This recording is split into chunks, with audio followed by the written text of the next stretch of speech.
विधानसभा चुनाव में मिली करारी हार के बाद बिहार शरीफ से महागठबंधन प्रत्याशी उमैर खान पहली बार मीडिया के सामने आए।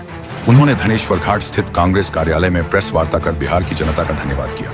उमैर खान ने चुनाव परिणामों पर गंभीर सवाल उठाते हुए ईवीएम में गड़बड़ी और बड़े पैमाने पर वोट चोरी का आरोप लगाया। उन्होंने दावा किया कि कई वोटरों ने हरियाणा, महाराष्ट्र, दिल्ली और बिहार में अलग अलग वोटर आईडी से मतदान किया, जिससे चुनाव की निष्पक्षता संदिग्ध हो गई। साथ ही वित्त मंत्री के पति के कथित ट्वीट का हवाला देते हुए कहा, उनका कहना है कि चुनाव 1,77,000 वोट ज्यादा गिने गए। उमैर खान ने पूछा कि इतनी बड़ी गड़बड़ी के लिए जवाबदेही कौन तय करेगा। उनका कहना है कि चुनाव की पारदर्शिता सुनिश्चित करना चुनाव आयोग की जिम्मेदारी है, लेकिन जब सवाल आयोग से पूछे जाते हैं तो जवाब भाजपा की ओर से आता है, जिससे लोकतंत्र पर खतरे की आशंका बढ़ती है। महागठबंधन का कहना है कि उनका उद्देश्य पारदर्शी और निष्पक्ष चुनाव की मांग करना है।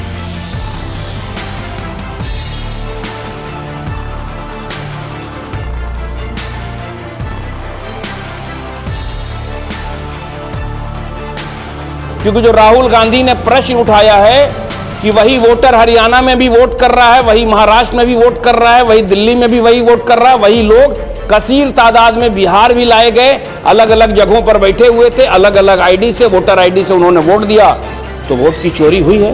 ये बिल्कुल खुला खेल है। और हम क्या कहेंगे, फाइनेंस मिनिस्टर के पति का ट्वीट है, पत्रकार महोदय आपने देखा होगा, उन्होंने कहा है कि 1,77,000 ज्यादा वोट की गिनती हुई, 1,77,000 वोट ज्यादा गिना गया। इसका जवाब कौन देगा? चुनाव आयोग देंगे ना। तो हम तो प्रश्न करेंगे ही, इस बात पे प्रश्न करेंगे कि भाई चुनाव आयोग का काम है फ्री एंड फेयर और ट्रांसपेरेंट इलेक्शन कराना और इक्वल पिच देना पक्ष और विपक्ष दोनों को।